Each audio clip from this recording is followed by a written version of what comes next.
اشرح لي صدري ويسر لي أمري واحلل عقدة من لساني يفقهوا قولي.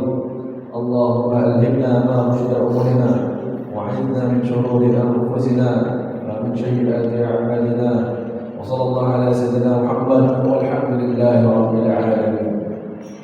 Hadirin jemaah salat subuh bersedia dengan dirahmati Allah Subhanahu wa taala.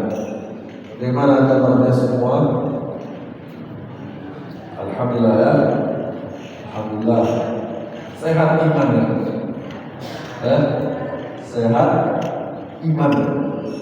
Kalau sehat fisik, saya yakin banyak juga yang kurang sehat fisik ya. Pasti saya lihat banyak orang tua ya. Seorang ayah saya, ibu saya ya. Kalau lihat keadaan fisik mungkin sudah mulai berkurang. Karena Allah janjikan, wa man mu'ammirhu yunaqqisu bil khalq. Afala yaqil.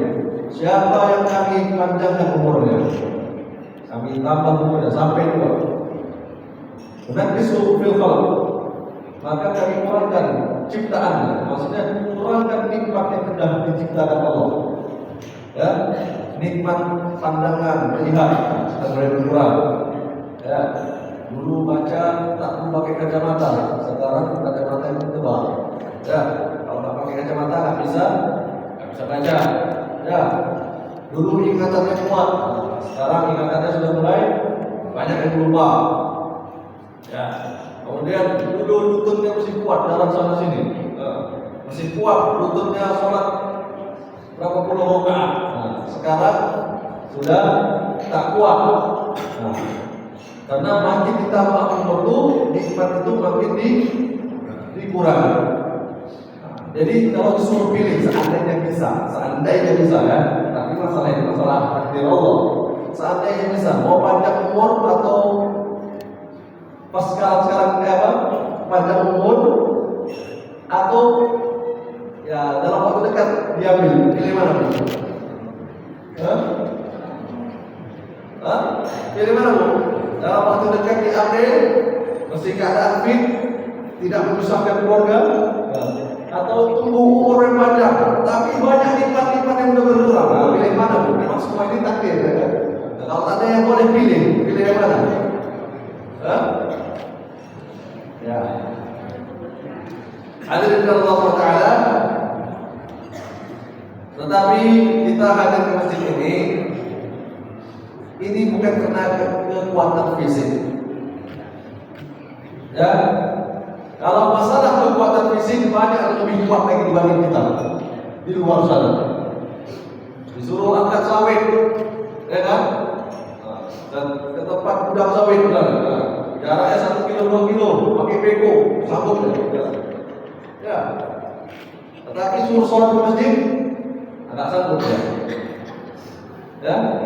Suruh sholat di masjid, tak sanggup.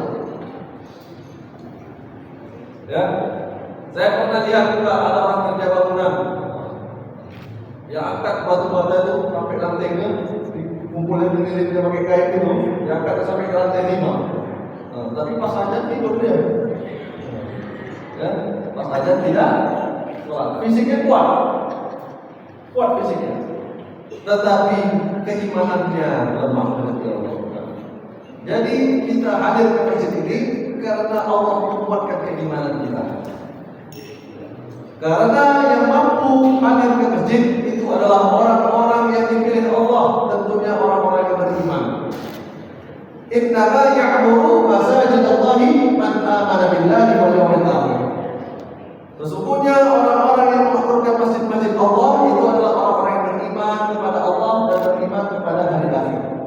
Wa aqamu sholata wa atu zakata wa lam yakhsha illa Allah. Mereka menegakkan sholat, menunaikan zakat, dan mereka tidak takut pada sesuatu apapun kecuali hanya kepada Allah. Makanya Rasulullah SAW bersabda, "Idza ra'aytum rajulun ya'tadi al-masajid fashhadu lahu bil iman." Apabila kalian melihat ada orang bolak-balik ke masjid, ya, bolak-balik dari waktu sholatnya di masjid, maka saksikanlah orang tersebut adalah orang beriman. Jadi kalau mau melihat orang beriman, lihatlah dia lima waktunya di masjid, apalagi di waktu yang paling berat. Kapan tuh waktu paling berat? waktu subuh. Waktu subuh ini paling berat ke masjid. Ya, kalau ikuti hawa nafsu. Tetapi kalau ikuti iman, maka Allah Subhanahu wa taala mudahkan kita untuk melaksanakan sholat subuh berjamaah di masjid. Makanya hadirin Allah Subhanahu wa taala, Rasulullah bersabda, "Inna afdhala salati 'ala al-munafiqina salat al-'isha wa salat al-fajr wa law ya'lamuna ma fihima la atawhuma wa la hurran." Sesungguhnya salat yang paling berat untuk dilakukan oleh orang-orang munafik adalah salat subuh dan salat isya berjamaah di masjid. Ya, apabila mereka mengetahui ganjaran yang Allah beri kepada dua salat ini, pasti mereka akan mendatangi walaupun harus merangkak-rangkak. Maka hadirin Allah Subhanahu wa taala, kita khawatir. Yang kita khawatirkan ketika kita tidak sholat subuh berjamaah pada suatu hari, atau pas malamnya itu kita tidak melaksanakan sholat isya berjamaah di masjid pada saat ini, kemudian besoknya kita meninggal. Alhamdulillah, kita khawatir mati dalam keadaan kemunafikan. Karena pada hari itu kita tidak sholat subuh berjamaah di masjid. Semoga Allah istiqomahkan kita, minta kepada Allah agar setiap subuh dan setiap 5 waktu Allah hadirkan kita ke masjid. Ya, hadirkan kita ke masjid. Dan orang yang paling bahagia nanti ketika mati, ya, yang mana mati ini sangat menakutkan. Tapi ada orang yang dibahagiakan Allah ketika proses kematian.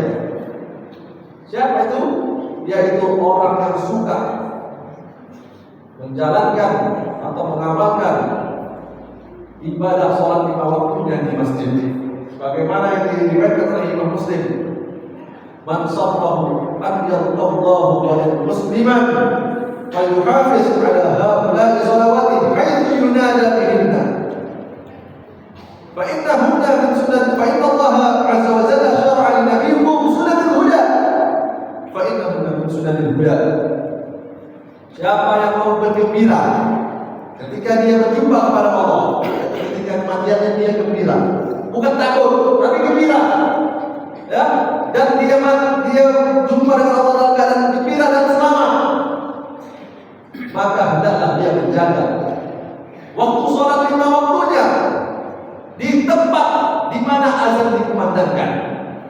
Itulah dia. Tetap kita jaga sholat berjamaah di masjid. Karena Allah Subhanahu wa taala telah mensyariatkan kepada nabi kalian sunnatul huda. Ya, kebiasaan yang diberi petunjuk. Sesungguhnya sholat berjamaah di masjid itu merupakan kebiasaan orang-orang yang diberi petunjuk. Lau annakum shallaitum fi buyutikum kama tusalli 'ala mutakhallifin fi buyutihim la taraktum sunnatun nabiyikum. Kalau sekiranya kalian itu sholat di rumah kalian, sebagaimana sholatnya orang-orang yang tidak mau ke masjid, ya, mereka sholat di rumahnya, sungguh kalian telah meninggalkan kebiasaan nabi kalian atau sunnah nabi kalian. Lau taraktum sunnatun nabiyikum la dhalaltum. Kalau kalian meninggalkan kebiasaan nabi kalian, maka kalian itu adalah orang yang telah sesat. Jadi sholat berjamaah kebiasaan para nabi, terkhusus Nabi Allah Muhammad SAW. Ya, kalau kita tinggalkan, maka kita termasuk orang-orang yang sesat. Jadi kalau kita boleh simpulkan, ya, atas hadis tersebut, orang yang tidak sholat di masjid itu sholatnya orang yang membelot. Ya, karena contoh Nabi SAW itu sholatnya di masjid. Makanya Rasulullah selalu katakan sama sahabat, "Sallu kama ra'aitumuni usalli." Sholatlah kalian sebagaimana kalian melihat aku sholat. Bagaimana supaya sahabat melihat Nabi sholat? Sahabat melihat Nabi sholat, pertama, dia melihat Nabi sholat itu sholatnya di masjid. Yang kedua, sahabat melihat Nabi itu sholat kecuali dalam keadaan uzur atau keadaan perang, ya, itu dia melaksanakan sholat yang tepat pada waktunya. Inna inna sholata 'alal mu'minina kitaban mawquta. Sesungguhnya salat itu kewajiban bagi orang yang beriman berdasarkan waktu-waktu yang telah ditetapkan. Ya. Ayyul a'mal afdal ya Rasulullah? As-shalatu 'ala waqtiha. Wa fi riwayat awal waqtu. Ya. Salat mana amalan apa yang paling afdal ya Rasulullah? Maka Rasul menjawab yaitu salat di awal waktunya. Pada waktunya, di awal waktu. Inilah salat ya, amal yang paling utama. Ini yang dibuat Rasulullah SAW. Kemudian sahabat melihat bagaimana cara gerakan Nabi SAW ketika dalam sholat. Ya, bukan jangan dulu sujud sebelum ruku, langsung ruku dulu baru sujud. Ya, itulah ya cara-caranya. Maka hadirin Allah SWT,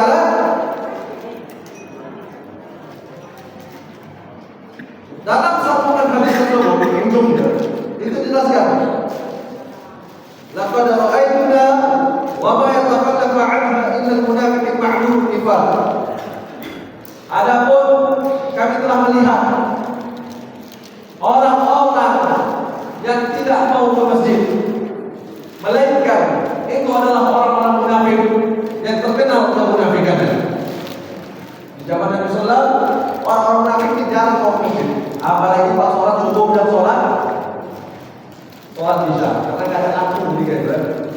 Jadi pikirnya karena nggak tahu orang kalau mereka nggak datang ke masjid. Tapi pas sholat yang jelas, sholat subuh asar, nampak orang mereka ke masjid.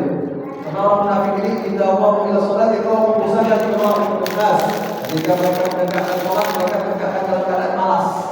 Kecuali untuk ria, memperlihatkannya kepada orang-orang. Jadi kita sangat khawatir ketika kita tak ke masjid, pada saat itu tak ada uzur, ya, cuma ada capek aja baru pulang kerja, capek aja baru siap-siap urusan, atau pas kita itu sedang rapat, sedang urusan dunia, pas ada kumandang, ya, terabaikan azan tersebut. Tak kita datangi panggilan azan, karena azan itu artinya panggilan, bukan tanda masuk waktu sholat. Tetapi azan itu panggilan sholat. Dipanggil harus datang. Ya ayyuhalladzina amanu istajibu lillahi wa lirrasuli idza da'akum. Wahai orang-orang beriman, jawablah panggilan Allah dan Rasulnya ketika dipanggil kalian. Ya. Jadi azan itu bukan pertanda waktu sholat. Azan itu adalah panggilan sholat. Maka kita dipanggil untuk melaksanakan sholat. Bagi laki-laki sangat dianjurkan di masjid dan Allah SWT.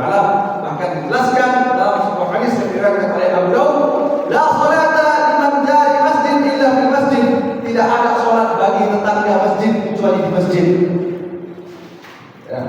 Tak ada sholat bagi tetangga masjid kecuali di masjid. Kemudian man sami'a nida falam ya'ti fala salata lahu illa min udhur. Siapa yang mendengar azan namun dia tidak mendatanginya, maka tak ada salat untuknya kecuali dia dalam keadaan uzur. Kecuali dalam keadaan uzur. Ya, saya ulangi artinya lagi ya. Siapa yang mendengar azan namun tak mendatanginya, tak mendatangi tempat azan tersebut, maka tak ada salat baginya kecuali dalam keadaan uzur. Hadirin Allah Subhanahu wa taala.